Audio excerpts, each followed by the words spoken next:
Hey folks, just wanted to show you quickly how to use this new program that we're going to be using to record music at the gathering. This is different from the system that we'll be using to record teaching. That's through the USB. This is through a program called Tracks Live. Okay, it looks like this. It's a multi-track recorder. It's going to allow us to record individual channels of audio from the board onto individual tracks in the interface. So we'll have different files for each instrument. So there'll be a separate file for vocals, separate file for guitar, separate file for all the things, and then we can mix those together later, so you don't have to worry about doing it live. And also let us do some things called virtual sound check and different neat stuff that we'll talk about in other videos or in person. So when it opens, you're going to want to click this gathering music template, but first just make sure the audio interface is set to XUSB. Usually this will say 16 in, 16 out. If something's messed up there, click system settings and make sure the interface is selected at XUSB. Also, if you're in here, make sure this is set at 2048. You can ask me why, and I'll explain it. But for right now, we're just going to keep moving. And you're going to open up this gathering music template right here.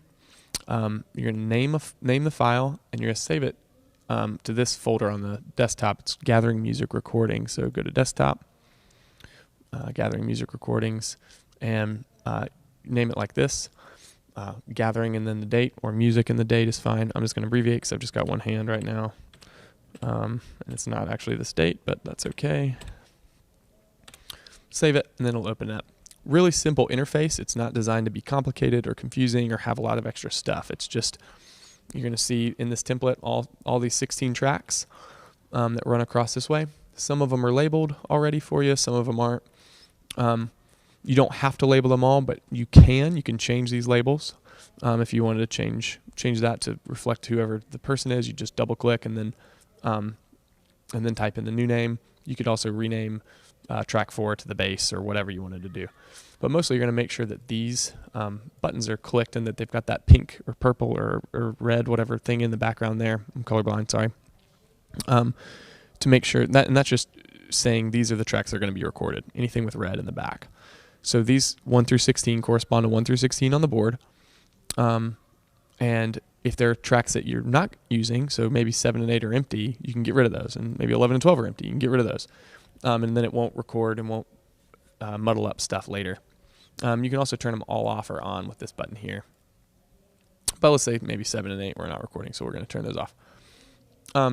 Then it's pretty much, you're just going to come up here, click record. You're going to be able to see on this menu here, or this thing here, all the input levels from all the channels. So that can be useful. It's all based on the gains coming out of the board. So it's not based on the fader or the EQ. Any of that stuff won't affect this, just the gains. So if you set up your gains well, like we cover in another video, or if you don't know how, you can ask me. If you set up your gains well, this mix will be fine. And again, we're not going for a final mix here. We're just trying to get good signal in the board so we can mix it later, or into the program. So once it's recording, say there's a first set of music. Once you get to the end of the first set of music, you click stop. The trouble here is that the playhead, this guy right here, goes back to the beginning. So if you were to try to record again, it would record over what you just did. And since we need to record the first set, then stop it, then record the second set later, after you push the stop button, you're going to push this right here, push forward. And that's going to go ahead and put you at the end of this audio here, so that the next time you hit record during the second set of music, it's just going to pick up right there.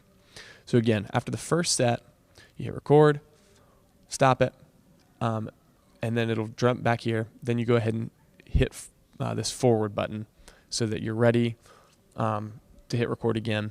Then whenever the teacher's praying, or maybe right before the music's about to happen, just remind yourself to get back over here and push record. That's really it. There's some other things you can do if you maybe if you accidentally recorded through the teaching. You can highlight those sections on all the channels with this little tool right here and just delete that audio out, and I'll clean up the track a little bit. If you need to, you can scroll around if you had to. Again, you probably wouldn't be doing any of this. You can zoom in and out up here, but really you're just going to be hitting record, stopping, and then you're done. When you're completely done, you're going to come up here and go File, Export, and then you're going to go to Stem Export. Okay, so Stem Export is going to send each track out in a separate file. These settings are correct here, 16, 44.1, They should always be that way. You've got another chance here to go over to the channels and unclick any of the channels that you might not be using or that we didn't use that night. And then it won't export those as files. Click export. It's going to go ahead and do it for you. I'm not going to run it all the way through now, but it's going to put it inside your folder that you created in this folder called export. They'll put them all right there. You can just leave them, and if we need them, we'll come get them.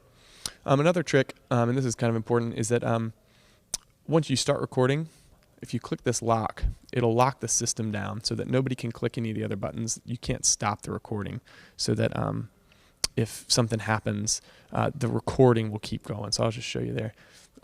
When it's locked, even when I'm clicking the stop button, it's not stopping.